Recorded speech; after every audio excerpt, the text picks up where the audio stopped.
Subscribe now and press the bell icon. Never miss an update. Hello everyone, welcome to Mahindras. आप सभी लोगों का बहुत स्वागत है आज के इस स्पीड टेस्ट डिस्कशन में। और आज जो हम स्पीड टेस्ट डिस्कस करने वाले हैं that is ST number 43A और रीजनिंग सब्जेक्ट का डिस्कशन आपका होने वाला है। आप में से बहुत सारे ऐसे लोग होंगे जिन्होंने स्पीड टेस्ट को प्रॉपरली दिया होगा, यानी 43A जो स्पीड टेस्ट आपका है इसको आपने अटेम्प्ट किया होगा। हो सकता है आप में से बहुत सारे ऐसे लोग हों जिन्होंने इस मॉक टेस्ट या स्पीड टेस्ट को नहीं दिया होगा। तो जो लोग नहीं दिए हैं वो हमारे साथ यहाँ पे सॉल्व करेंगे। जिन लोगों ने दे रखा है उनके लिए क्या है कि आपको हर एक क्वेश्चन का सोल्यूशन यहाँ पे मिल जाएगा। पर्टिकुलर क्वेश्चन जो आपने दिया है, अगर आपको किसी तरीके का प्रॉब्लम है, टाइम इस वीडियो के डिस्क्रिप्शन में आपको मिल जाएगा। डायरेक्टली आप उस क्वेश्चन पे भी पहुंच करके देख सकते हैं, या फिर लाइव चल रहा है तो उस समय में भी आप इस सेशन में आप जुड़ के और क्वेश्चंस को 1 बाय 1 सॉल्व करके और उसका आंसर कर सकते हैं। बेहतर रहेगा कि हमारे साथ करिए। जो लोगों ने नहीं दिया है मैं सबसे रिक्वेस्ट करता हूँ, देखो ये एक बहुत अच्छी चीज़ है। अगर आप वहाँ पे मॉक टेस्ट नहीं दे पा रहे तो कम से कम यहाँ पे तो आप हमारे साथ दे ही सकते हैं। चलो पहले सवाल पे आते हैं। अलग अलग तरीके के क्वेश्चंस हैं, मल्टीपल टॉपिक के टोटल 25 क्वेश्चंस आपके रहने वाले हैं। और पहला सवाल जो आपका रिलेटेड है ना, वो एक 3 नंबर क्लस्टर, जो 3 डिजिट के नंबर क्लस्टर्स होते हैं उससे रिलेटेड, जिसे कई बार हम नंबर ग्रुपिंग सीरीज कहते हैं। और इससे रिलेटेड 5 क्वेश्चन रहेंगे। पीओ के प्रीलिम्स में भी ये देखने को मिलता है, क्लैरिकल प्रीलिम्स में भी आपको इससे रिलेटेड क्वेश्चन मिल सकते हैं। कह रहे for all the numbers are arrange in descending order, सारी संख्याओं को यदि घटते हुए क्रम में अरेंज किया जाए, विच of the following is third from the left, बाईं तरफ से तीसरे स्थान पे कौन सा इनमें से होगा। इन सभी संख्याओं को घटते हुए क्रम में रखा जाए, यानी कोई डिस्टर्बेंस नहीं, जो संख्याएं जिस तरीके से रखा गया है उसी तरीके से रखा जाए। तो इनमें से बाईं तरफ से तीसरे नंबर पे तो सबसे बड़ी संख्या ये है, आपकी पहली हो जाएगी। आगे से पहले नंबर पे ये, आगे से दूसरे नंबर पे आपकी ये संख्या होगी, और आगे से तीसरे नंबर पे 521, यानी हमारा सही उत्तर क्या होना चाहिए 521, which is given in option number 5। So that is the correct answer. बिल्कुल सिंपल क्वेश्चन था, 5 सेकंड में आप इसका आंसर कर सकते थे। अगला सवाल आपके सामने है जिसमें कह रहा है कि if in each number all the 3 digits are added then how many numbers are completely divisible by 4। ऐसे कितने नंबर्स होंगे जो 4 से डिविजिबल हो जाएंगे। ठीक है, तो अब हम सभी संख्याओं को जोड़ लेते हैं। जैसे यहाँ पे देखो, अच्छा डिविजिबिलिटी रूल 4 का अगर आप फॉलो कर लें, जो कि मैथ्स में आपने पढ़ा ही होगा, तो और चीज़ें आपके लिए आसान हो जाएंगी। वो चीज़ें भी यहाँ पे इंप्लीमेंट हो जाती हैं। तो यहाँ पे देखो 8 और 3 जोड़ने पर 11 आ जाएगा, और 11 और उसमें 7 यदि हम जोड़ते हैं तो 18 बनेगा। 18 4 से डिविजिबल नहीं है, पक्की बात है। फिर यहाँ पे देखो 6 4 10, 5 15 बनेगा, 4 से डिविजिबल नहीं होगा। 3 2 5 1 6 बनेगा, 4 से डिविजिबल नहीं होगा। और ये बनेगा 8 तिरिक 24 आप कह सकते हो, ये 24 इसका बनेगा, 4 से ये डिविजिबल हो जाएगा, बिल्कुल सही जाएगा। 5 2 7 और 1 ये 8 बना रहा है, जो कि 4 से डिविजिबल है। तो 2 संख्याएं ऐसी आपको मिल रही हैं, यानी 2 ऐसे नंबर्स हैं जो 4 से डिविजिबल हैं, उनका डिजिट सम करने के बाद। तो राइट आंसर क्या बनना चाहिए, ऑप्शन नंबर 4 बनना चाहिए। ये भी बहुत ज्यादा समय लेने वाला प्रश्न नहीं था। तो क्या कह रहा था, if each number all the 3 digits are added then how many numbers are completely divisible by 4। कितनी संख्याएं 4 से डिविजिबल है। आपका जो करेक्ट आंसर है 2, यानी विकल्प नंबर 4 करेक्ट आंसर बनेगा। तीसरे प्रश्न पे आते हैं। कह रहा है कि if in each number first and second digits are interchange, यदि पहले और दूसरे अंक को परस्पर बदल दिया जाए, in which number all the digits are arranged in descending order.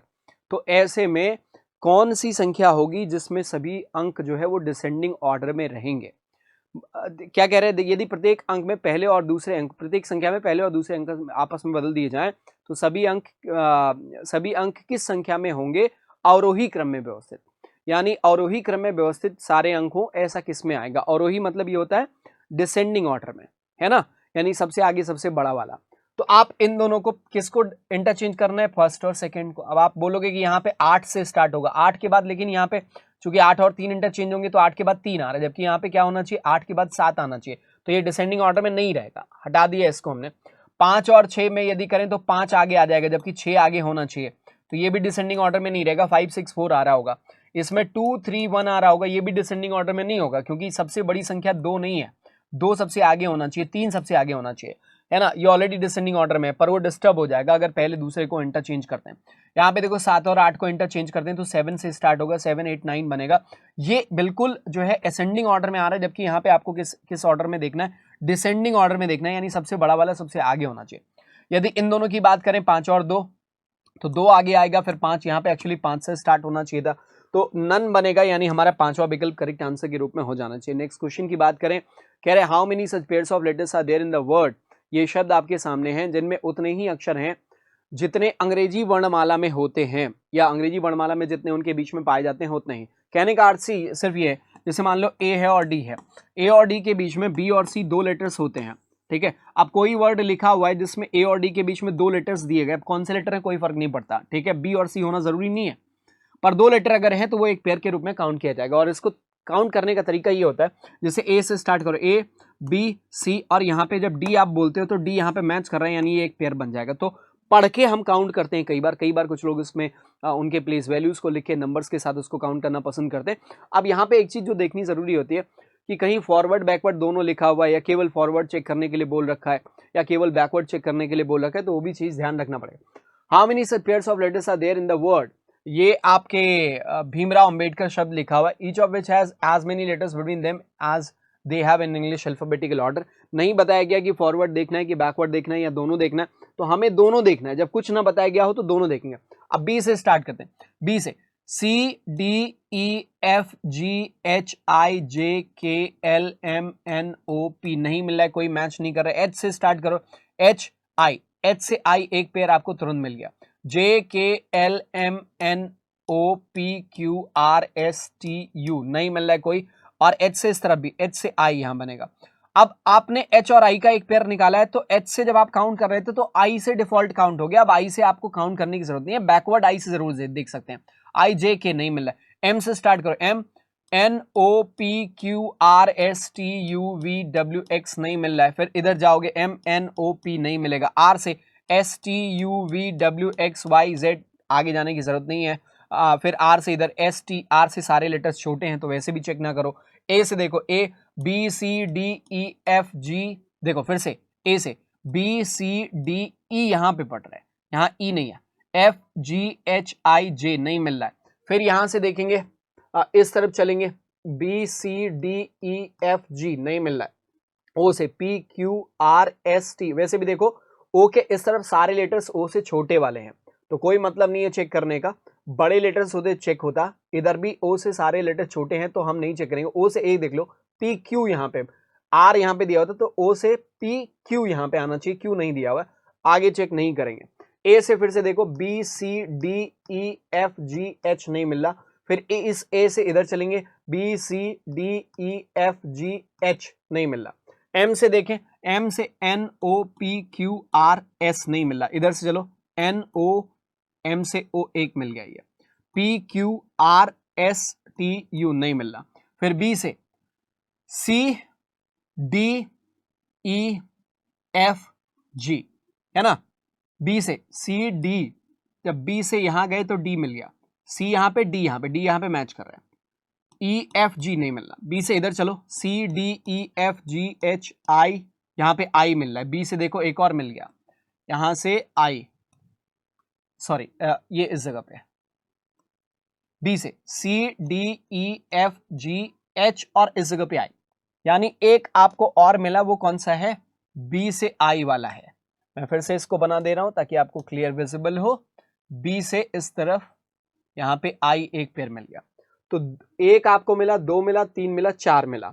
More than 4 लिखा हुआ तो आगे आपको देखने की जरूरत पड़ेगी। ई से देखो, एफ जी एच आई, इधर नहीं मिल रहा, इधर चलो, ई से F G H I J K L M N ओ नहीं मिल रहा, ठीक है। डी से देखो, डी, अब बी से डी चेक हुआ है तो डी के आगे चेक हो गया। डी से इधर देखो, डी से ई एक इस तरफ जाने पर, अब आप देखो आपको कितने मिल गए, 1 2 3 4 और 5 मिल चुके हैं। और आपके पास जो विकल्प है मोर देन 4 का विकल्प है, यही विकल्प मार्क करके आप आंसर कर देंगे, यानी पांचवा विकल्प आपका राइट आंसर इसके लिए होना चाहिए।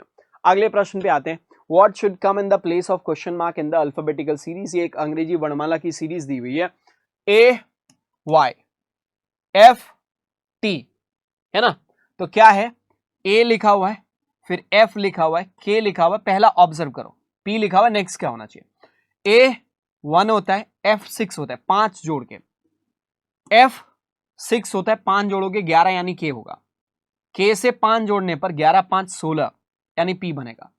पी में 5 जोड़ो, पी 16 होता है, 5 21 यानी यू से स्टार्ट होना चाहिए, है ना। और अब देखो ए वाई, या तो वाई को डायरेक्टली काउंट करते चलो इस तरीके से, वाई से टी, वाई कितना होता है 25, टी 20 होता है -5, टी 20 होता है, ओ कितना हो गया। तो सेकेंड एलिमेंट का सेकेंड एलिमेंट के साथ कंपैरिजन करते हुए हम आगे चले हैं। देखो वाई टी 5 कम कर दे, वाई 25, फिर 20, फिर यहाँ पे ओ 15, फिर जे 10, उसके बाद क्या आना चाहिए 10 से 5 पहले करोगे तो 5 आएगा, यानी पांचवा लेटर कौन सा होता है, ई। तो यू ई आंसर होना चाहिए, और वो किस विकल्प में दिया हुआ है, 5वें विकल्प में दिया हुआ है। इसकी वजह से जो हमारा सही उत्तर होना चाहिए ऑप्शन नंबर 5 होना चाहिए। नेक्स्ट क्वेश्चन पे आते हैं, स्टेटमेंट और दो निष्कर्ष, ठीक है।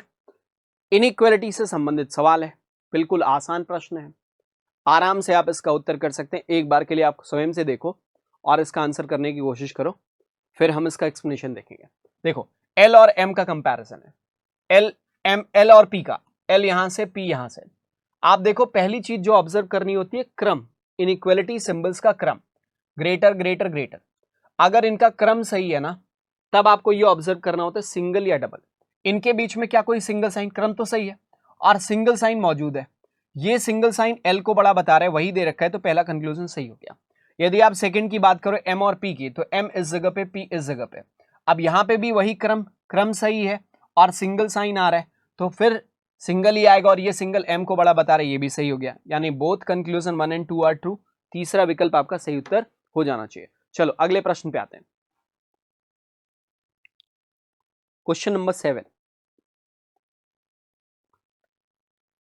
बी और ई का कंपैरिजन है ना, और बी और ई के बीच में क्रम ठीक है, लेस लेस इक्वल को गिनना नहीं होता, और क्रम सही है, तो एक सिंगल साइन मिल रहा है, सिंगल साइन बी को छोटा बता रहा है, यानी बी लेस देन ई आना चाहिए। यहां पे पहले में बी लेस इक्वल ई दिया हुआ गलत हो गया, और दूसरे में बी लेस देन ई दिया हुआ तो ये सही हो गया, यानी हमारा राइट आंसर क्या बनना चाहिए, ऑप्शन नंबर 2 बनना, मतलब केवल दूसरा कंक्लूजन सही है जो कि पहले विकल्प में दिया हुआ है।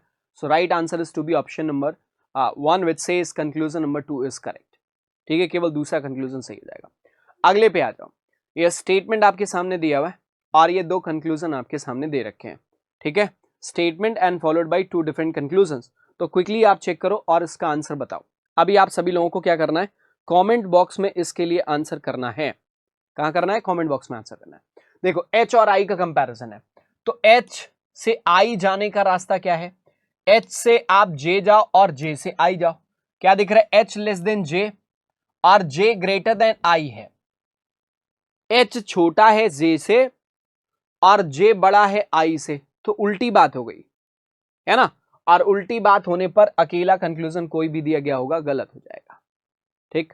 आई और एफ का कंपैरिजन देखो, आई से आपने जे जाना है और फिर जे से एच और एच से एफ जाओगे, आई से जे लेस है और जे से एच बड़ा ग्रेटर है, फिर से वही लेस और ग्रेटर वाली, यानी उल्टी बात आ गई, उल्टी बात का मतलब अकेला कंक्लूजन गलत, बराबर।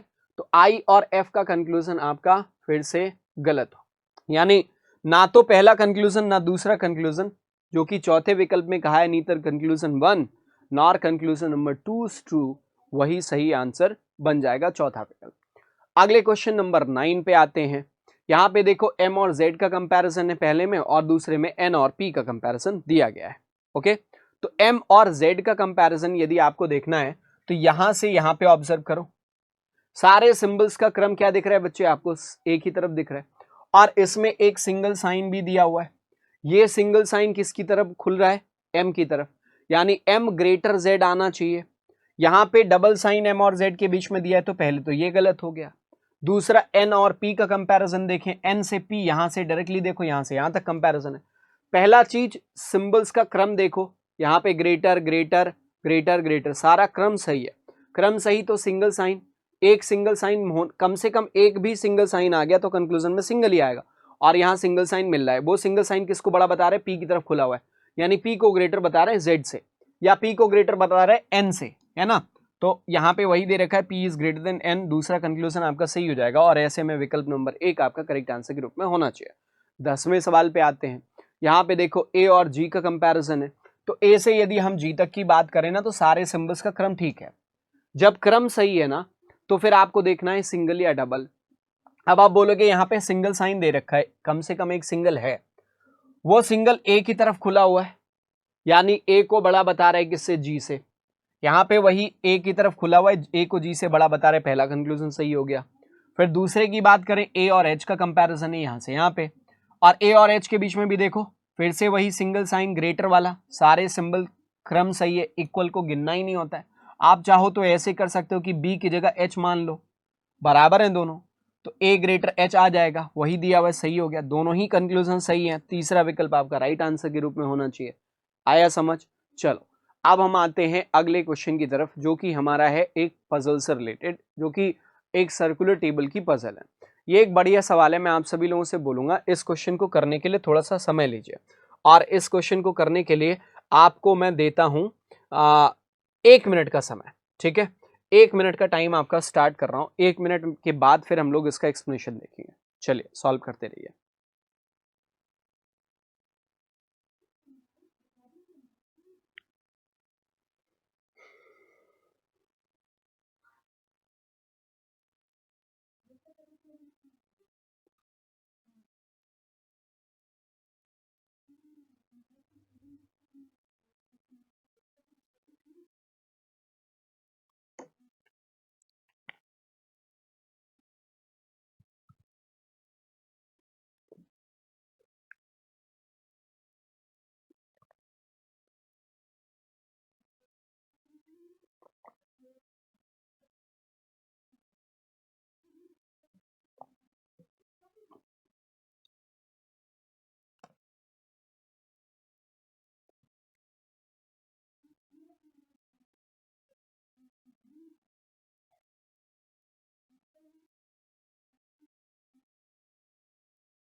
चलो टाइम अप हो गया।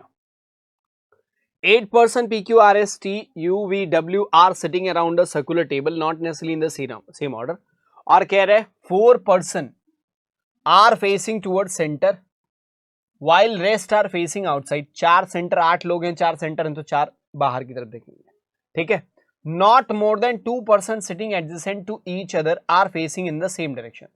यानी कहने का अर्थ ये हुआ कि दो एक साथ बैठने वाले लोगों में, मान लो कि 2 लोग एक साथ सेंटर फेसिंग वाले आ गए, तो तीसरा भी उसके बगल में सेंटर वाला नहीं आ पाएगा, या सेम बात आउटर वाले के लिए भी आ जाती है। ठीक है, फिर only 2% sit between W and S. पहले तो आपको पूरा पजल पढ़ना चाहिए। डब्ल्यू और एस के बीच में केवल 2 लोग बैठे हुए हैं, यहां पे पता नहीं है कि कौन फेस सेंटर फेसिंग है कौन आउटर फेसिंग है। टी फेसेस आउटसाइड, एक इंफॉर्मेशन आपको टी को रिलेटेड दे रखा है। अब आपको अक्सर यही वो इंफॉर्मेशन पिक करनी चाहिए जिसमें किसी का सेंटर आउटर फिक्स हो। अब टी का है तो, लेकिन टी से रिलेटेड इंफॉर्मेशन कितनी हमारे पास है वो देखने वाली बात होगी। फिर कह रहे हैं both W and S faces outside. W और एस का भी फेसिंग जो है इन्होंने क्लियर कर दिया है, दोनों बाहर की तरफ फेस कर रहे हैं। V sit second to the right of S. अब आपके लिए चीजें आसान है, तो चलो सबसे पहले बनाते हैं इसको एक सर्कुलर टेबल सेटिंग, और हम तैयार रहेंगे पॉसिबिलिटीज के लिए। यानी अगर संभावना हमारे सामने आती है ना खुल के, किसी भी स्थिति में अगर 2 पॉसिबिलिटी बनने लगे तो हम उस पॉसिबिलिटी को कैरी जरूर करेंगे। ठीक है, फिर only 2% sit between W and S. W और एस के बीच में कितने लोग बैठे हुए हैं? 2 लोग बैठे हुए हैं। और एक और जो यदि बात करो, both W and S faces outside. W और एस किधर फेस कर रहे हैं? आउटसाइड। तो डब्ल्यू और एस के बीच में 2 लोग ये बाहर देख रहे हैं, 1-2 का गैप करके एस आप इधर बना सकते हो, और फिर एक बार डब्ल्यू को यहां बनाओ आउटसाइड, और 1-2 का गैप करके एस को आप इधर बना सकते हो। एस भी आउटसाइड फेस कर रहा है, ये इन्होंने मेंशन करके दे रखा है। ठीक है, तो only 2% sit between W and S. T faces outside, इसको बाद में यूज करेंगे। Both W and S faces outside. V sit second to the right of S. S के राइट में सेकंड पोजीशन पे, एस यदि यहां है तो वी इसके राइट में सेकंड पोजीशन पे यहां बनेगा। एस यदि यहां माने तो इसके राइट में सेकंड पोजीशन पे वी आपका इस जगह पे बनेगा। तो दोनों पॉसिबिलिटी हम साथ में कैरी करेंगे, हमें कोई दिक्कत नहीं आएगी ऐसे में, और आपको भी यही सलाह मैं आपको दूंगा। ठीक है, P is not immediate neighbour of W। P किसका पड़ोसी नहीं है? W के पड़ोस में P नहीं होगा, तो P को हम यहाँ पे नेगेटिव साइड में रख देंगे। इस तरफ ऑलरेडी B अलॉट कर रहा है, और P यहाँ पे W के पड़ोस में, और इन दोनों जगहों पे P नहीं होने वाला है। ठीक है, फिर आगे कह रहा है only 1% sit between Q and W। Q और W के बीच में एक व्यक्ति बैठा हुआ है, तो W यदि यहाँ है, एक के गैप पे Q इस जगह पे भी पॉसिबल है, सर्कल करके लिख लेंगे, और Q इस जगह पे भी पॉसिबल है। 2 पॉसिबिलिटी को लेकर है। Q यहाँ पे एक व्यक्ति, इस जगह पे भी Q पॉसिबल है, और इस जगह पे भी पॉसिबल है। दोनों पॉसिबिलिटीज के रूप में हमने इसको मेंशन कर लिया, और हमने सर्कल घेरा उस पे इसीलिए बनाया कि इसकी 2 पॉसिबिलिटी है। ठीक है, फिर कह रहे हैं U sit second to the left of Q। Q के लेफ्ट में सेकंड पोजीशन पर U है, who sits immediate left of S, यानी किसके लिए कह रहे हैं, क्यू एस के तुरंत लेफ्ट साइड में है, यानी क्यू और एस पहली बात बराबर है और क्यू एस के इमीडिएट लेफ्ट में है। ये बात आपके पहले केस को भी एलिमिनेट करती है। कैसे, देखो कह रहा है, देखो इसको फिर से ध्यान, only one person sit between Q and W, ठीक है। U sit second to the left of Q, U किसके लेफ्ट में, सेकंड पोजीशन पे, क्यू के लेफ्ट में। अभी छोड़ो, क्यू आपको पता है कहां है। Who sits immediate left of S, Q S के तुरंत बाईं तरफ। यहां की स्थिति में देखो एस के तुरंत बाएं क्यू बनने की जगह ही नहीं है, क्यू तो आपका या तो यहां होगा या तो यहां होगा, ये केस आपका एलिमिनेट हो गया, है ना।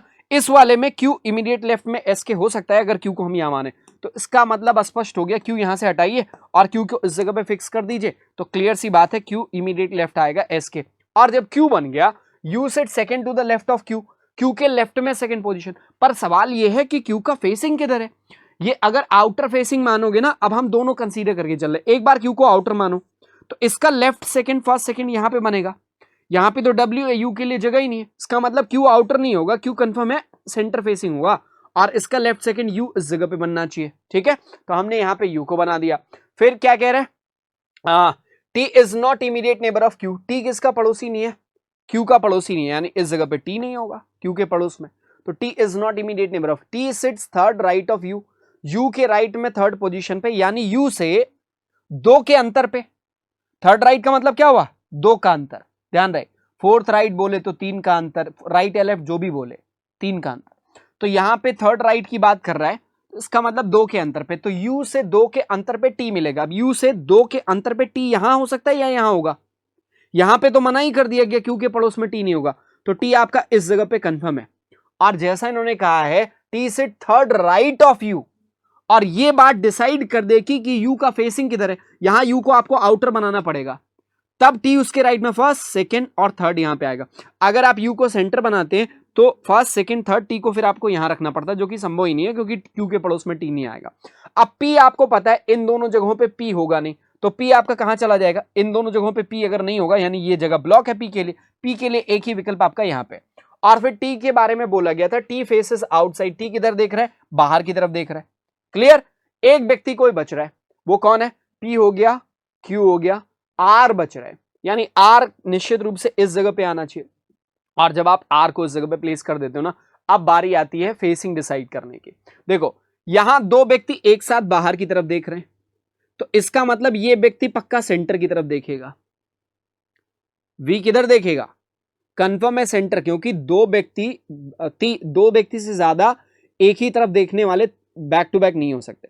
ये दोनों बाहर देख रहे हैं, ये सेंटर देख रहे हैं, यहां पे भी v भी सेंटर देख रहा होगा, ये दोनों बाहर देख रहे हैं, देखो ये दोनों बाहर देख रहे हैं T और W, तो इसका पड़ोसी जो है वो बाहर वाला नहीं होगा, क्योंकि ऐसे में 3 लोग लगातार बाहर वाले हो जाएंगे, तो P पक्का सेंटर होगा। और सेम स्थिति इधर भी आ रही है, ये दोनों बाहर देख रहे हैं तो इसको सेंटर देखना पड़ेगा। अब आप देखो 2 से ज्यादा लोग एक साथ सेम डायरेक्शन में फेस करने वाले नहीं बैठे हुए, यहाँ पे देखो 2 बाहर देख रहे हैं तो अगले 2 अंदर देख रहे हैं, ये 2 बाहर देख रहे हैं अगले 2 अंदर देख रहे हैं। अब इससे रिलेटेड जो क्वेश्चन है उसको हम लोग देखेंगे। पहला सवाल मैं आपके सामने स्क्रीन पे लगा रहा हूं, जिसमें कह रहा है who among the following sits immediate right of P, P के तुरंत दाईं तरफ कौन बैठा हुआ, तो P यहां पर है, उसके तुरंत दाईं तरफ V बैठ रहा है, यानी हमारा आंसर क्या होना चाहिए, V होना चाहिए। और इस तरीके से जो तीसरा विकल्प हमारा दिया हुआ वो करेक्ट आंसर बनेगा। नेक्स्ट क्वेश्चन की बात करें, Which of the following is true regarding S, S को लेकर इनमें से कौन सी बात सही है, तो पढ़ना पड़ेगा। S faces T, क्या S T के सामने बैठा हुआ, बिल्कुल सही है, S faces T, फिर ठीक है। S sit immediate right of V, S किसके तुरंत राइट में है, V के तुरंत राइट में नहीं, V के फर्स्ट सेकंड राइट में ऐसा आ रहा है, तो तुरंत राइट में नहीं है, दूसरा गलत हो गया। S sit immediate left of Q, S Q के तुरंत लेफ्ट में है, ये वाली बात भी बिल्कुल सही हो गई, S Q के तुरंत लेफ्ट साइड में आ रहा है, तो ये वाली बात आपकी सही जा रही है। The immediate neighbours of S faces outside, S के दोनों पड़ोसी बाहर की तरफ देख रहे हैं, ऐसा भी नहीं है। अब ये बात भी गलत हो गई आपकी। अब आप कहोगे सर पहला वाला क्या सही है, S faces T, S is sitting opposite to T and S faces T में अंतर है, बात समझना। S sitting opposite to T and S is facing to T, both the things are different. S faces T का मतलब दोनों का direction अंदर की तरफ होना चाहिए था, और एस और टी एक दूसरे के सामने। S is sitting opposite to T अगर लिखा हुआ है होता एस इज सिटिंग ऑपोजिट, तो उस बात को हम सही मानते हैं। यानी यहां पे हमें पहले को भी गलत मार्क करना है, केवल कौन सा सही हो जाएगा, S seats immediate left of Q, यानी एस क्यू यहां पे सेंटर फेसिंग है, एस उसके तुरंत लेफ्ट साइड में आ रहा है, तो बिल्कुल सही हो जाएगा। नेक्स्ट क्वेश्चन को देखें तो यहाँ पे राइट आंसर क्या बनेगा, थर्ड विकल्प आपका करेक्ट आंसर के रूप में।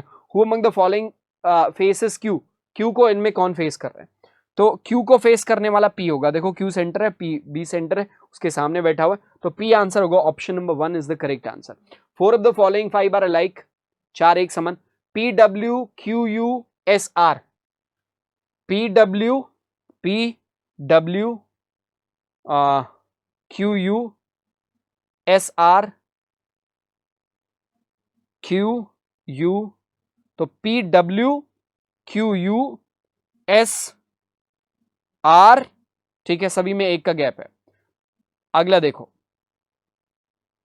U W R T, U W, you से डब्ल्यू और आर से टी, देखो आर से टी में एक का गैप है, यू डब्ल्यू में गैप 3 का है, बाकी सब में एक का गैप आ रहा है, यानी यू और डब्ल्यू इसका सही उत्तर होना चाहिए। और वो किस विकल्प में दिया हो, चौथे विकल्प में दिया हो, नहीं समझे। पी और W, Q U S are और आर टी, इन सबके बीच में एक का गैप आ रहा है। चौथा विकल्प जो कि यू और डब्ल्यू को रिप्रेजेंट कर रहा है, उसमें 3 का अंतर आ रहा है, दोनों के बीच में ऑपोजिट में आ रहा है, तो इसका मतलब हमारा चौथा विकल्प राइट आंसर बनेगा। Here is the last question, among the following sits to the immediate left of R, R के तुरंत बाईं तरफ इनमें से कौन बैठ रहा है, तो आर आपका यहाँ है, इसके तुरंत बाईं तरफ क्यू बैठ रहा होगा, यानी हमारा राइट आंसर बनना चाहिए option number 2 which says Q, which is the correct one. चलो ये हो गए आपके पहले 15 सवाल। अगला क्वेश्चन आते हैं, नेक्स्ट क्वेश्चन आपका है एक फ्लोर की पजल से related. 8 person P Q R S T U V और W are living in 8 story building with the ground floor number 1 and so on number 2, 8 तक ऐसे आपको लिखना है। और फिर इंफॉर्मेशन आपको दी गई है, all information not necessarily in the same order. P lives above W, as many person live above P, as lives below W. U lives just above V, U lives below T and above W. R lives just above Q, Q does not live just above S, and there 3 person live between P and S, 3 person live between W and T. Okay, एक बढ़िया सवाल है, इसके लिए आपको 1 minute का समय मैं देता हूं और यहाँ पे क्लॉक लगाऊंगा, आपको 1 मिनट के भीतर सॉल्व करना है, जिन लोगों ने इसके पहले किया नहीं है। ओके, बनाइए।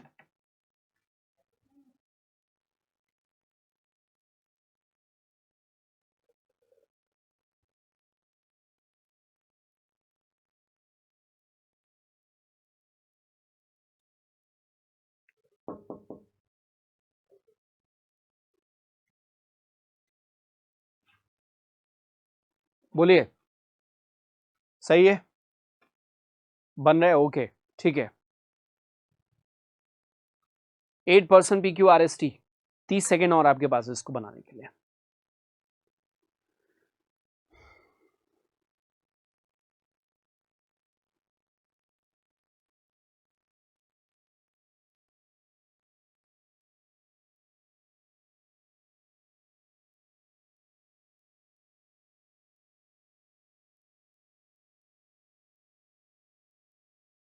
चलो भाई, समय खत्म हो गया। अब इस क्वेश्चन को हम लोग पहले बनाएंगे, तो जो लोग ट्राई करना चाह रहे थे आपने ट्राई कर लिया।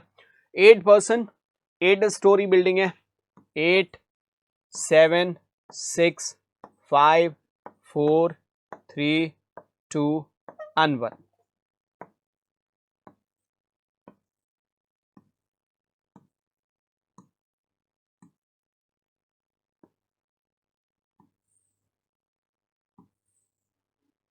ठीक है, अब कह रहे all the information not necessarily in the same order. P lives above W, P किसके ऊपर है, डब्ल्यू के ऊपर है, ठीक। As many person live above P as below W, P के ऊपर जितने हैं डब्ल्यू, यानी ऊपर से पी जिस नंबर पे होगा डब्ल्यू नीचे से उतने ही नंबर पे होगा, ये बात कंफर्म है। U live just above V, U किसके तुरंत ऊपर है, वी के तुरंत ऊपर है, यानी एक साथ आएंगे। फिर कह रहा है U lives below T and above W, U किसके नीचे है, टी के नीचे है, आर किसके ऊपर है, डब्ल्यू के ऊपर है। अब समझिएगा, डब्ल्यू के ऊपर 1 2 3 और पी भी रहेगा, कम से कम 4 लोग आने ही आने हैं।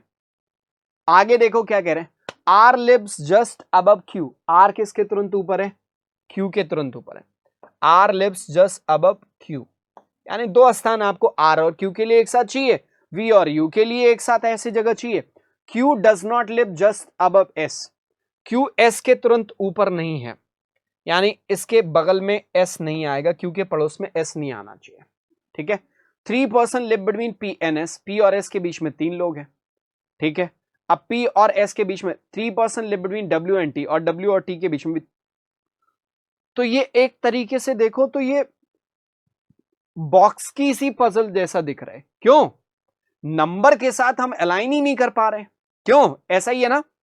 अब एक काम कर लेते हैं, इसमें हम नंबरिंग हटा ही देते हैं, ठीक है, क्योंकि ये प्योरली अगर ऐसा देखें, क्योंकि जो फ्लोर बिल्डिंग का रेफरेंस है वो तो दिया ही नहीं इन्होंने, और अगर उस पे जाने लगे तो हम उलझने लगेंगे।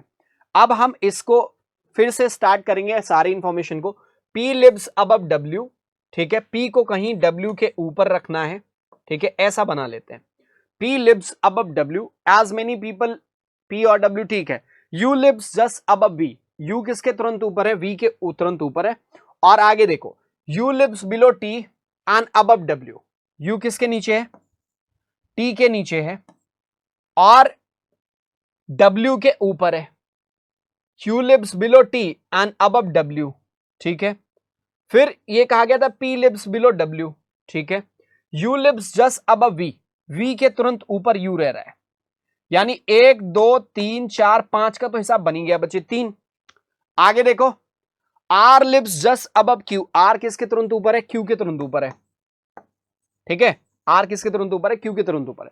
Q does not live just above S, Q S के तुरंत ऊपर नहीं आएगा, ठीक है, काट दो। फिर कह रहा है 3 person live between P and S, P और S के बीच में 3 लोग हैं, P यहां पे है, अब 3 के गैप पे S। अब देखो यहां से हम लोग इसको लेके चल सकते हैं, P को बनाओ ऊपर ही रखोगे, क्योंकि जिस तरीके से इंफॉर्मेशन है ना उस हिसाब से P को आपको ऊपर ही रखना पड़ेगा। P 1 2 और 3 आपको बनाना है यहां पे S। फिर देखो 3 person live between W and T, और W और T के बीच में भी 3 लोग हैं। यहां से देखो 1 2 3, W और T के बीच में भी आपके कितने लोग हैं? 3 लोग हैं। तो अगर इस वाले ग्रुप को हम यहां पे लाके सेट करने की कोशिश करें, मान लो T को S के तुरंत ऊपर रखें, तो यहां T हो जाएगा ऐसे में। अब हम बनाते हैं इसको कलर चेंज करके, देखो T को यदि यहां बनाओ, उसके तुरंत नीचे स्पेस है, खाली हो गया S के लिए। फिर यहां पे आ जाएगा U, फिर हो जाएगा U के तुरंत नीचे V, और यहां पे W। कितने हो गए? 1 2 3 4 5 6 7, 7 फ्लोर। और जैसा इन्होंने कहा था कि V और W की जो पोजीशन है ना वो सेम आने वाली। अब ऐसे में P ऊपर से पहला है और W नीचे से दूसरा है। एक और बात जो बोली गई थी, 2 स्थान एक साथ किसी के लिए खाली मिल रहा था, और वो कौन सा था? 3 person live between P and S, P और S के बीच में 3 लोग है। एक मिनट P और S के बीच में 3 लोग है भाई, एक यहां पे और आपको बढ़ाना पड़ेगा, ठीक है। P और S के बीच में 3 लोग, तो यहां पे P और S के बीच में 3 मेंटेन करो, जिसमें एक जगह पे T को रखा, एक के गैप पे U और V रखा, और फिर W रखा। अब एक और पेयर मिल रहा था, ये देखो R lives just above Q, यानी R के लिए हमें जगह चाहिए और Q के लिए एक साथ जगह चाहिए। Q और R एक साथ जगह में कहां पे सेट हो सकते हैं? इस जगह पे। तो Q यहां पे, R इस जगह पे हो जाएगा। तो अब देखो 1 2 3 4 5 6 7 8, 8 का पोजीशन आपका कंप्लीट हो गया। तो ये पजल इसी तरीके से बनाई जा सकती थी। एक्चुअली अगर ये बॉक्स की पजल होती तो बिल्कुल सही होती, और ये बॉक्स के हिसाब से ही है। और अब आपकी जो वो कंडीशन दी गई थी ना, जिस कंडीशन में बोला गया था कि W और P के बीच में, P lives above W, as many person live above P, तो P के ऊपर कोई नहीं है, उतने ही लोग W के नीचे, यानी W के नीचे भी कोई नहीं रहेगा, है ना। तो as many person live above P as lives below W, तो बिल्कुल देखो P के ऊपर कोई नहीं, W के नीचे कोई नहीं। अगली कंडीशन हमारी क्या कह रही है? अब इसको फ्लोर नंबर 1 2 3 4 5 6 7 और ये 8वां नंबर फ्लोर हमने दे दिया। फिर कह रहा है U lives just above V, U किसके तुरंत ऊपर है? V के तुरंत ऊपर आ रहा है। U lives below T, U किसके नीचे है? T के नीचे रहेगा। And above W, और U W के ऊपर है। 3 person live between P and S, P और S के बीच में 3 फ्लोर्स का गैप है, या 3 लोग रहते हैं, ठीक है। फिर आगे कह रहे हैं 3 person live between W and T, W और T के बीच में भी 3 लोग का गैप है। बिल्कुल सही बन गया। पहले क्वेश्चन की तरफ हम आते हैं। तो यहाँ पे फ्लोर पहले लिखने का कोई फायदा नहीं हुआ। अगर ये प्योर फ्लोर की पजल होती तो उसमें फ्लोर का रेफरेंस दिया होता। ये एक्चुअली तो बॉक्स की पजल जैसा लिख रहा है ना। चलो आ जाओ, पहला question, which among the following statement is true regarding S, S के लिए कौन सी बात सही? S lives just above B, S जो है वो वी के तुरंत ऊपर है, नहीं भैया। S live just below Q, S Q के तुरंत नीचे है, नहीं है। Q does not live just above S बोला गया था, वो हो ही नहीं सकता, ठीक है। फिर अगला देखो, S lives just on third floor, S कौन से फ्लोर पे? तीसरे फ्लोर पे, नहीं चौथे पे आ रहा है। S lives fifth floor, S पांचवें फ्लोर पे भी नहीं है। और पांचवा विकल्प नन इज ट्रू, यानी हमारा पांचवा विकल्प करेक्ट आंसर के रूप में इस वाले क्वेश्चन के लिए होना चाहिए, क्योंकि कोई भी बात इसमें से सही नहीं नजर आ रही है। Who among the following lives just above the one who lives on fifth floor, जो पांचवें तल पे रहता है उसके तुरंत ऊपर कौन रहता है? तो पांचवें तल पे टी, उसके तुरंत ऊपर आर रहता है, यानी हमारा आंसर इस कंडीशन में क्या आना चाहिए? Who among the following lives just above the one who lives on fifth floor, तो पांचवें तल पे जो रहता है, पांचवें तल पे हमारा रहता है टी, उसके तुरंत ऊपर आर रह रहा है, यानी हमारा आंसर नॉन ऑफ दीज बनना चाहिए। अब दो नॉन ऑफ दीज आंसर आगे एक बार डाउट क्रिएट हो रहा है, तो फिर से सारी इंफॉर्मेशन को हम एक बार इसमें चेक कर लेते हैं। हमने बनाया क्या है? P यहाँ पे बनाए, Q इस जगह पे बनाए, R इस जगह पे, T इस जगह पे, S इस जगह पे, U यहाँ पे, V यहाँ पे और W इस जगह पे। सारी कंडीशन को वेरीफाई कर लीजिए। क्या कह रहे हैं? P lives above W, ठीक है। दूसरी information, as many person lives below above P, P के ऊपर जितने लोग रह रहे हैं, as below W, बिल्कुल सही है, दोनों बराबर है। U lives just above V, V के तुरंत ऊपर U रह रहा है। U lives below T, U किसके नीचे? T के नीचे आ रहा है, ठीक है। एंड अबव W, और W के ऊपर आ रहा है। R lives just above Q, R किसके तुरंत ऊपर रह रहा है? R lives just above Q, R Q के तुरंत ऊपर है। भाई यहाँ पे एक चीज गड़बड़ कर दी है, R lives just above Q, तो ये उल्टा कोई दिक्कत नहीं है। R lives just above Q, यहाँ पे हमने R को Q के नीचे बना दिया था, है ना, ठीक है। R lives just above Q, Q does not live above S, Q does not live just above S, S के तुरंत ऊपर क्यों नहीं आ रहा है? वो नहीं आ रहा है। 3 person live between P and S, P और S के बीच में 3 लोगों का गैप है, और वही गैप जो है W और T के बीच में भी है, वो भी 3 का गैप आ रहा है। अब पहला question, among the following is true, इसमें से फिर से चेक कर लेते हैं रिगार्डिंग S, S को लेकर कौन सी बात है? S lives just above V, S V के तुरंत ऊपर नहीं है। दूसरा देखो, S lives just below Q, S Q के तुरंत नीचे भी नहीं आएगा। अगला देखो, S lives on third floor, नहीं फोर्थ फ्लोर पे है। S lives on fifth floor, S हमारा चौथे तल पे आ रहा है। अगले क्वेश्चन पे, who among the following is just above the one who lives on fifth floor. अब इसमें देखो, जो पांचवें तल पे रह रहे हैं उसके तुरंत ऊपर कौन आ रहा है? तो पांचवें तल पे T है, और उसके तुरंत ऊपर कौन है? Q है, ओके। हाँ, तो Q आंसर आएगा इसमें, पांचवा नहीं चौथा विकल्प करेक्ट आंसर बनेगा। ये देखो एक डाउट हो, who among the following lives on the third floor, इनमें से तीसरे तल पे कौन रहता है? तो तीसरे तल पे आपका U रहता है, सो आंसर आपका कौन सा होना चाहिए? U, जो कि पहले विकल्प में दिया हुआ है।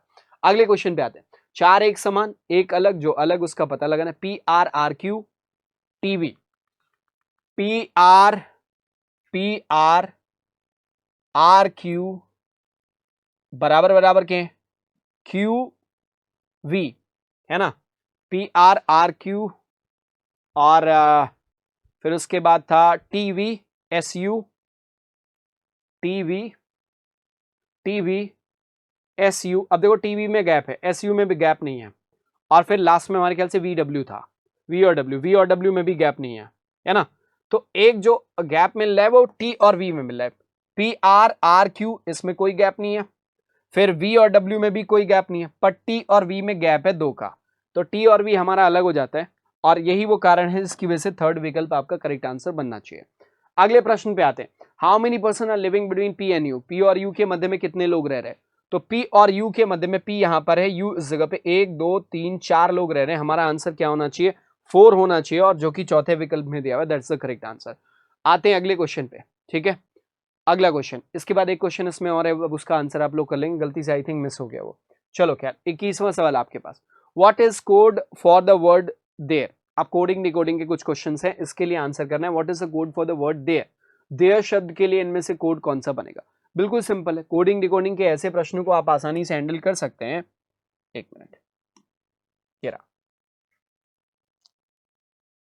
हाँ, who goes there, PQTUSF, there he goes. अब आपको कोड जो निकालना है, इस शब्द के लिए कोड निकालना है, देयर शब्द के लिए, यहां पे भी है, इस जगह पे भी है, और इन दोनों के लिए यदि कोड आपको निकालना है, इन दोनों में देखो, जिन सेंटेंसेस में देयर शब्द लिखा हुआ है उसमें क्या देयर के अलावा कुछ और तो कॉमन नहीं। Who goes there, there he goes through, तो गोज भी कॉमन है। अब आपको तरीका ये कि गोज का कोड पहले एलिमिनेट कर लो। अब गोज इसमें भी, इसमें भी, इसमें भी, इसमें भी, तो आपको क्या काम करना है, ऐसा कोड ढूंढना है इन दोनों में जो कॉमन हो, जो कि किसी और में कॉमन ना हो। क्यों? क्योंकि अगर वो किसी और में कॉमन है तो गोज के लिए कोड हो जाएगा। तो हमने देखा, जैसे हम कह दें टीयू, टीयू यहां पे भी है, इसमें भी है और यहां पे भी है, इसका मतलब टीयू पक्की बात देर के लिए कोड नहीं है, वो गोज के लिए कोड है। तो आप टीयू हटा दो। अगला देखो कौन सा कॉमन है, एसएफ इन दोनों में ही केवल कॉमन है।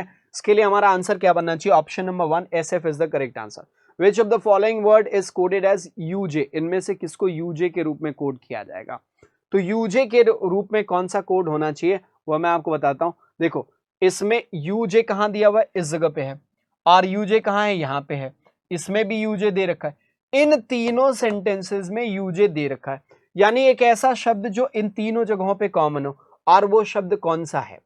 There he goes through, where does he goes, and he goes, तो ही शब्द ऐसा जो तीनों में दिख रहा है, यानी हमारा राइट आंसर क्या होना चाहिए, विकल्प नंबर 4 जिसमें ही कहा गया है, that is the correct one. Next, what is code for the word to, to शब्द के लिए इनमें से कौन सा कोड बनेगा, यानी इस शब्द के लिए कोड इनमें से कौन सा होगा। तो टू शब्द का कोड हम ढूंढे तो यहां पे दे रखा है टू, और किसी जगह पे टू दे रखा है नहीं।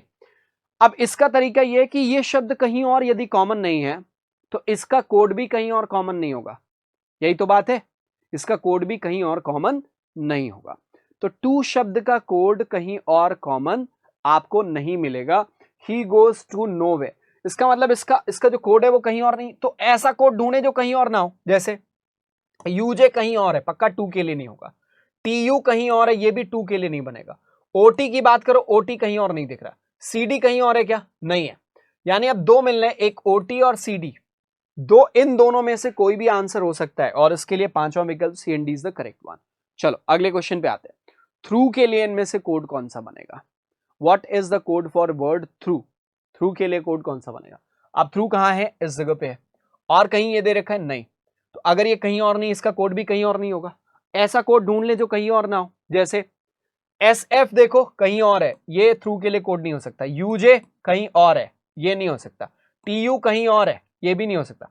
आईपी केवल बच रहा हो, देखो आईपी कहीं और नहीं मिलेगा, यानी इसके लिए कोड क्या बनेगा, आईपी बनेगा, जो कि तीसरे विकल्प में दिया। So that is the correct answer. And here is the last question, what is code for the word where, where के लिए इनमें से कोड कौन सा बनेगा। वेयर आपका कहां दिया हुआ है, यहां पे, ये शब्द कहीं और है, नहीं है, फिर से वही तरीका इस्तेमाल करेंगे। अगर शब्द कहीं और नहीं है तो उसका कोड भी कहीं और नहीं होगा, और वे कोड जो कहीं और है उसको हटा देते हैं। यूजे जैसे कहीं और है, टीयू कहीं और है, फिर केएल देखो कहीं और दे रखा है, नहीं, पीजेड कहीं और दे रखा है, नहीं, तो यानी इसमें डाउट रहेगा पीजेड और केएल के बीच में, पीजेड और केएल के बीच में डाउट रहेगा, और पीजेड और केएल में डाउट रहेगा, यानी हमारा कौन सा विकल्प आंसर बनना चाहिए, option number 5 which is C and D is the correct answer.